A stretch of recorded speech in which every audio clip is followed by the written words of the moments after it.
Liyayikhetha igumgedlela Nkosi enkulu uBhombela Sitimela samaMpondo, babamkhulu mkhulu omkhulu phakade ami. Usekhona uShembe kuwo umuzi wenkosi kwaHlabisa. Inkosi uMsibi. Inkosi uMsibi yaba nenhlanhla ukuthi isheshe ibone ukuthi akuyena umuntu ojwayelekile lona.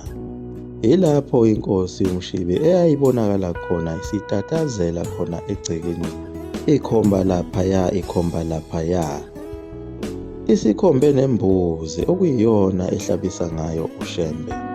Leyo mbuzi yabe isinikezwa yena umfundisi uThabethe.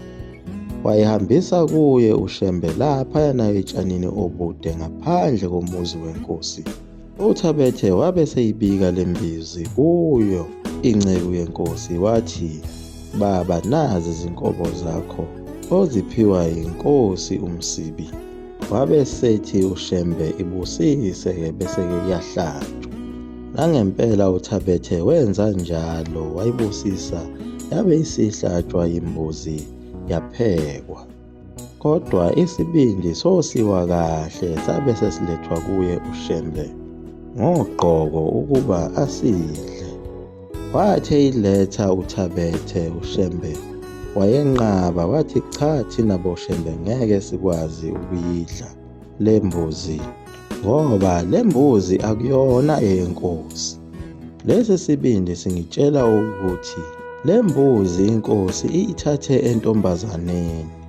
uThabethe wabuyela naso isibindi wafike wabika kuyo inkosi ukuthi uShembe akasimukelanga lesi sibindi.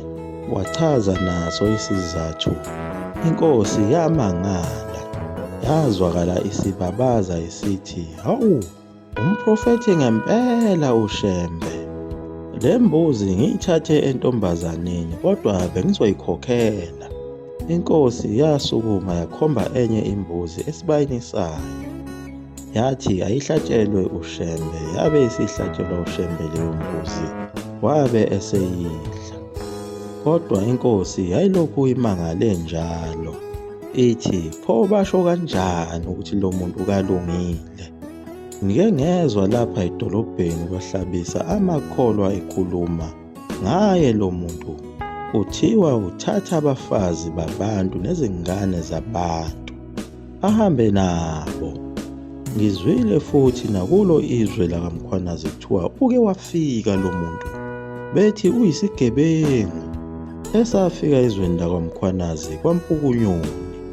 Sathatha amakhosikazi abantu nezingane, singena nasemzini yabantu sigubhe imisele, sibiyele izibaya zezinkomo zamadoda."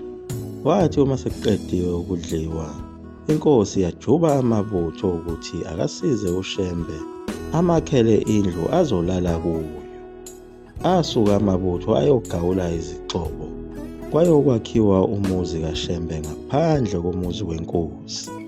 Amabutho ayiqeda ngokushesha indlu, ayilungisa kahle, kodwa uShembe wabe sethi, "Nibongibakela isikhumba senkomo kahle phansi lapho engizolala khona, ningawufaki umbhede."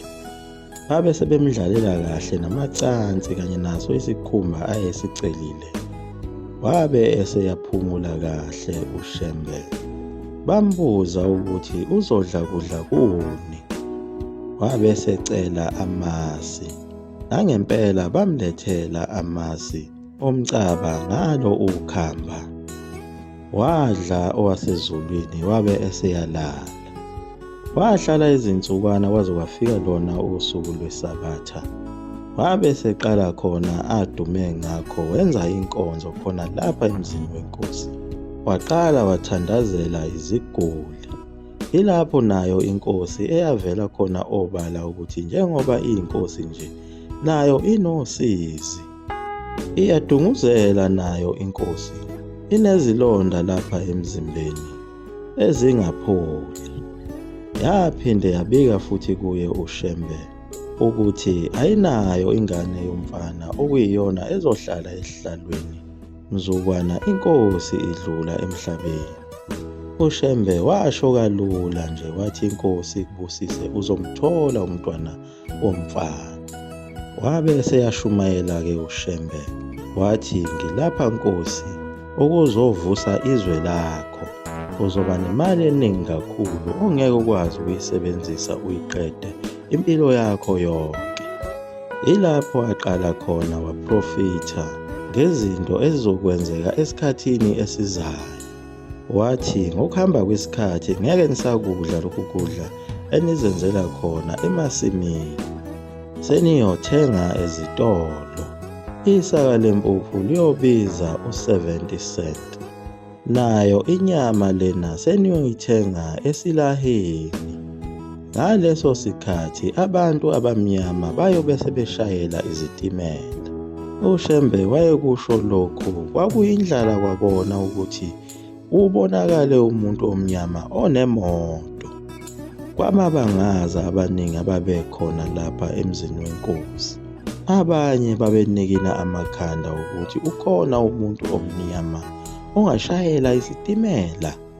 Waqhubeka uShembe wathi abanye bayoba ngamaphoyisa, abanye babe izimantshi. Ngaleso sikhathi mina ngiyohamba ngiyophumula emzini waseKuphakameni, kodwa inhliziyo yami iyoba lapha kwaZulu. Wayesho kona ukuthi uyobe sehamba emhlabeni, umzimba wakhe uyofihlwa khona eKuphakameni, inhliziyo isale kwaZulu. Waqhubeka uShembe wakhuluma ngesikhathi esizayo okuzokwenzeka. Wathi amadoda kuyohamba isikhathi alale nezingane zawo. Wathi ngaleso sikhathi amadoda futhi ayolalana odwa. Waqhubeka wathi kuyofika izimpi eziyokwenza abantu abamnyama badubulane bodwa. Abantu babelokhu bebabaze njalo izinto ezikhulunywa yilo mfundisi onguShembe. Abanye babenikina amakhanda. Waqhubeka uShembe wathi, kodwa ningakhathazeki. Ngaleso sikhathi kuyobe sekufika inkosi enkulu eyobe ihamba nebandla elikhulu ngamabhasi nezimoto. Leyo nkosi kuyobe kuyinkosi yokugcina eyobe iphethe imbenge ngesandla. Leyo nkosi noyibona ngokuthi iyobhabhadisa amakhosi amaningi, kodwa leyo nkosi bayoyilwisa kakhulu bayibophe ezinkantolo.